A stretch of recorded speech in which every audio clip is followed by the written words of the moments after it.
Hey guys, it's Michelle and this is my buddy project. I was given the opportunity to observe an 8th grade classroom and I've definitely been learning so many things.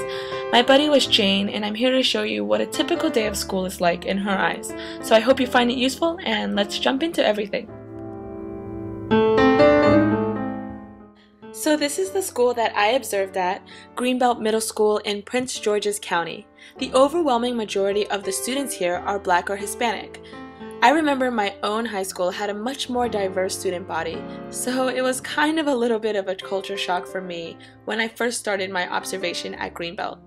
The school itself is located just across the street from a neighborhood where many of the students live, including my buddy Jane. This building was actually built just this past year, so everything is pretty much very new. As you can probably tell, the front entrance is very clean and modern. I remember one of my first impressions from this school building was that the community took their education seriously and that learning was worth something to be invested in. Alright, let's take a deeper look into one of Jane's first classes for the day.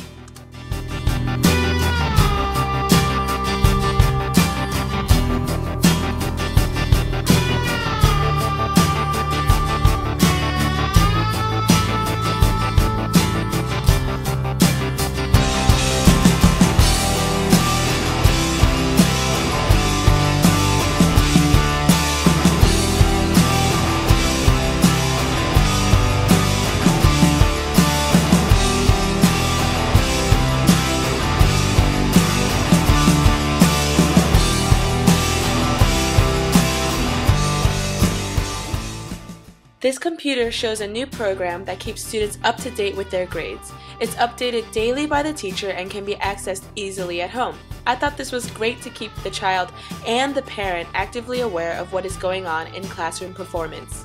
One of the things that surprised me the most about Greenbelt's classrooms was how well resourced they were. Here's an example of how my co-teacher uses her smartboard to carry out her lessons. And the bird said, "Nevermore." Startled by the stillness broken by reply so aptly spoken, "Doubtless," said I, "what it utters is its only stock and store, caught from some unhappy master, whom unmerciful disaster..." Pretty cool, huh? Since the school is located in a low-income area, I assumed that the class materials would reflect that. However, I was really impressed with the amount of resources available to offer an awesome learning experience for the students. The first thing I noticed about Jane was that she was the only one in the classroom who was sitting by herself. See how everyone else is sitting in groups? Jane sits here. She says she likes to sit by herself because she enjoys reading and drawing on her own without having to worry about other people.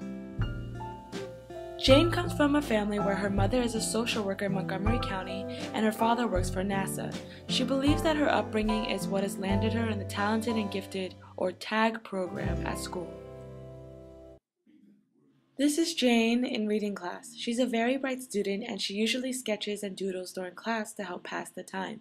When I asked Jane what she enjoyed about school the best, she said it was talking with teachers because they could hold higher intellectual conversations with her than her fellow peers.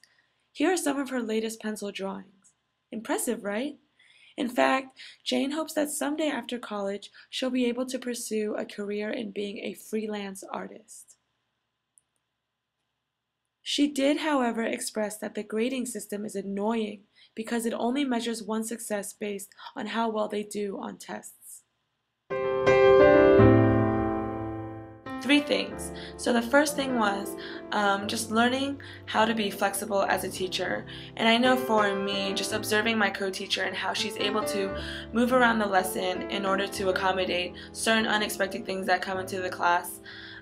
Such as bus schedules, and sometimes we have students coming in an hour and a half late because they're picked up late from their bus, assemblies, standardized testing. I believe our class has had to take 3 standardized tests so far and it's only October. Greenbelt is also starting this new thing called intervention integration, where they're adding a 45 extra mod into the school day, and that takes out 45 minutes of the teacher's time to grade papers or plan for their next lesson or even spend individualized time with their student. So she's just taught me a lot about how to be flexible as a teacher and still get through the content of the day.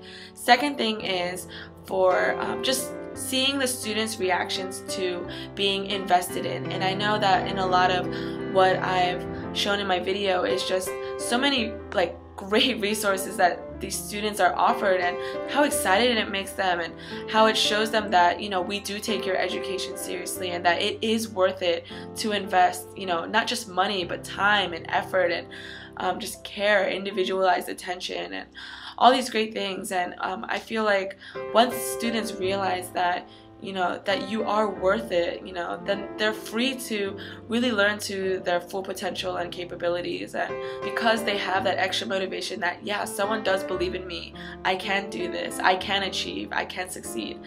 And so the third thing that I was really impacted by in this observation was through my buddy Jane. And, you know, she was just really great to just talk to. And she taught me that for my future class, I hope that I can make sure that, you know, that I can emphasize things that aren't just on tests, but that, you know, things outside of tests too are equally as important. That it's not just about being assessed, but growing as an individual, and that it's not just about making that A, but who you are as a person. How does that build your character and, you know, your integrity? And I just hope that I can emphasize the arts, I can emphasize, you know, just creativity and expressing yourself, your emotions, and who you are, again, as an individual. And so hopefully there'll be more things to learn as a teacher, but I know that definitely through just these past few weeks alone, I've learned so much, and I really hope that you guys learned a lot too watching this video. And so thanks for watching my project, and I'll see you guys later. Bye!